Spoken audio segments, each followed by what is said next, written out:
Hello and welcome to another edition of the Osteopathic Lyceum podcast. We're going to try to talk about fundamental assumptions. Now, the reason I want to talk about fundamental assumptions is because I recently listened to a conversation with some other people. If memory serves me properly, it was Dr. Brian Keating and Jordan Peterson. One of the things that they were noting in their conversation was that one of the fundamental assumptions of the scientific endeavor is that experts often can be and are wrong, as well that if you happen to be one of those experts or one of those people involved in scientific endeavor, you should keep the fundamental assumption about yourself. So while not necessarily something that started, or it's rough phrasing, not necessarily one of the assumptions that was present at the start of what many would consider the coalescing of the scientific method, there is an underlying concept that's been put forth, and not everybody agrees with it. Totally get that. But it's essentially, I think it's Karl Popper. I think Karl Popper is the proper person to attribute this to. The ability to essentially disprove something, or there's a better way to say it, and it's just not in mind right now. But essentially, you're trying to falsify. That's what it is. It's falsification. Falsification, or the ability to falsify, or the attempt to falsify, is absolutely central to the scientific endeavor. Now, again, not everybody's going to agree with that. Some will, some won't. But at least we see, when attempting to ask questions through the scientific methodology and then test things, you can note that there must be a set of predictions or a hypothesis that can be tested in a way that if they are correct, it's observable, and if they are incorrect, it's also observable. So that's the thing that leads to somebody like Karl Popper being able to say that you want to be able to falsify something. So one of the fundamental assumptions of the scientific endeavor is that the experts can be and often are wrong, including oneself. So there's a requirement to subject oneself and others to scrutiny. Now, in doing that, you don't benefit from just being abrasive. You benefit from asking questions in good faith and questioning things in good faith, presenting critique in good faith. And by critique, what I mean is the identification of something that could be a weakness in an argument or claim. Now, when you're going to do that, you also want to recognize that you may have weaknesses in your arguments and your claims, and have the willingness to acknowledge them if you already know them, and have the willingness to acknowledge if somebody's able to point some of it out to you. One of the reasons I want to talk about this is not only the conversation that I heard with Dr. Brian Keating and Dr. Jordan Peterson, but also because there is a quote from Dr. Still that I have great appreciation for, to the point where I have printed it out and put it up on the wall of the school of the Osteopathic Lyceum. And it is from Osteopathy Research and Practice. I'll read it here. Depending on what you consume of what I do, you may see this in other places, because clearly it has some value to me, because at least it points to the foundation of the profession having the assumption that it is more useful, or say if you have a hierarchy, it is of value to prove what you say, and if you can't prove it, you can't do it, or something along those lines. So I will read from here. It is in Osteopathy Research and Practice. He has numbered sections, so it's 912. It's in the section called A Final Exhortation. I'm not going to read the whole thing. I'm going to read a part of it. This is the day when a man's useful education is a practical. The time has come for the practical man to lay down all undemonstrable theories and prove what he says by what he does. He cannot afford to be a laughingstock for those who know and are governed by the absolute laws of nature, the laws that have been demonstrated in steam, electricity, and all professions by such men as will not walk in the footsteps of past days in the pursuit of any subject, sacred or profane. The original thinker on any subject cares nothing for so-called authority, either in past or present. He does not care for the priest, pope, president, czar, emperor, sultan, or any authority but one, and that is the God of nature, who proves his perfection by his architecture, his plan, his specification. That's really as far as I need to read for the purposes of having this discussion. It's really centering on the simple sentence, or the sentence that begins, he does not care for the priest, Wrong sentence. The original thinker on any subject cares nothing for the so-called authority, either of past or present. Now, that at least points in the direction. Maybe Dr. Stell wasn't thinking of what I'm thinking about.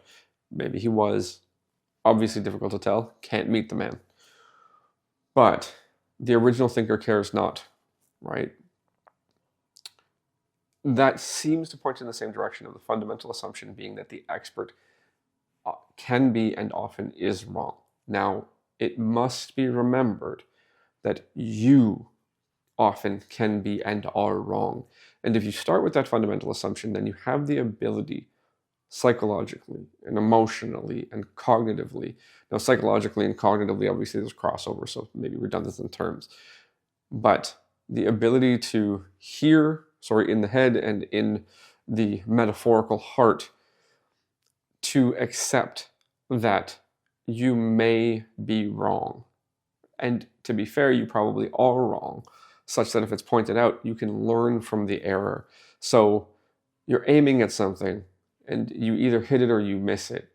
Some things are so obscure that you don't know if you hit them or if you missed them, especially in the abstract, such that you may not be able to course correct, but somebody can help you course correct because they can see things that you can't see about what you're doing. So there is value in conversation. That conversation benefits from being in good faith. And one of the easiest places to have that conversation in good faith from is the underlying assumption by all parties involved that they probably are wrong, at least in some way, and they can benefit from others. So when you disperse thinking amongst people that are different from one another in as many ways as possible, they will often have exceptionally similar thoughts if they come from similar places because of culture and available details and shared experiences and things like that. But what you benefit from is when even the people that are from the same place and share the same details, they're different enough that they can solve problems differently, and one of them will be the best solution. One of them may be a solution that works a bit but not enough.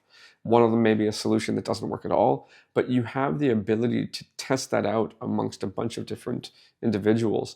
So for lack of better terms, you're talking about dispersed computing, and you want those computers running different programs or running from different angles so that they can come to a wide variety of possible solutions so that you can test the best solution or figure out which one might be the best.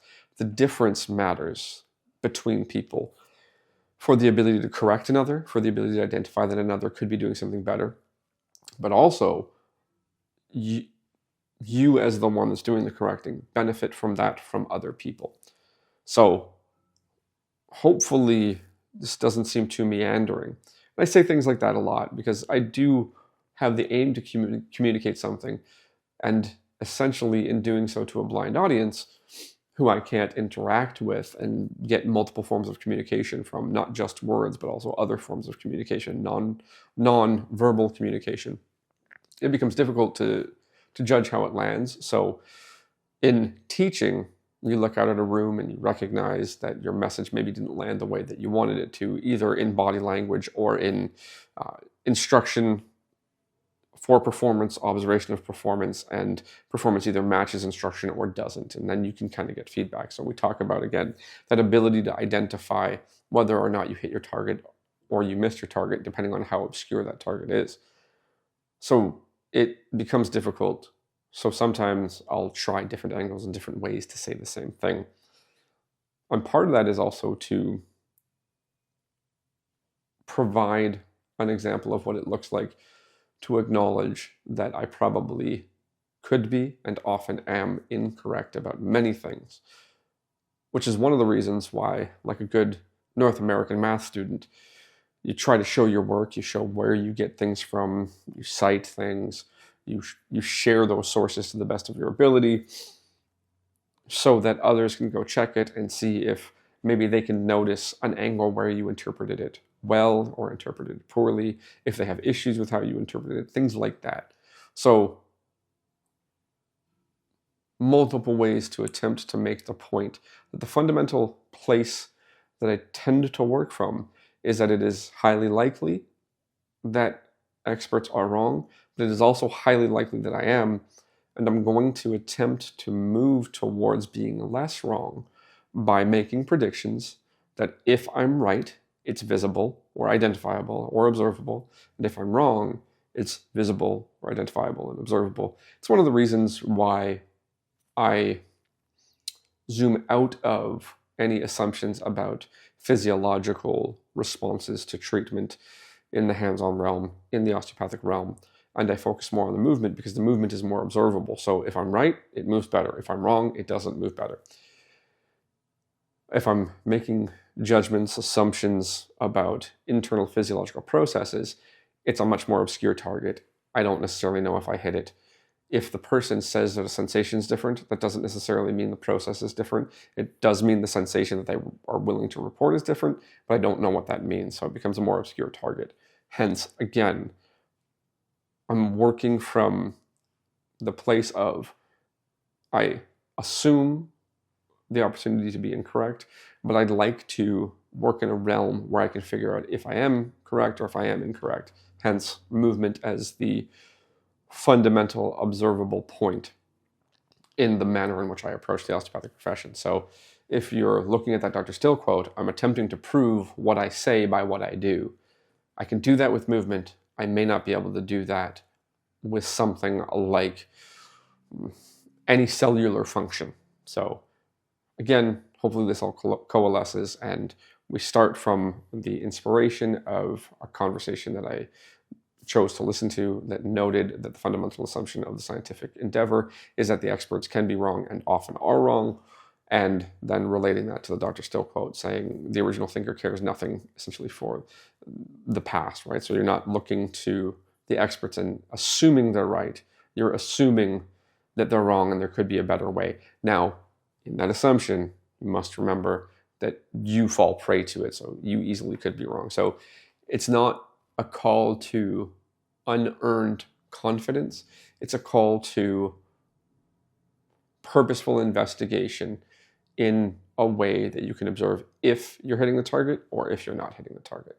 So thank you for listening, and we'll talk again soon.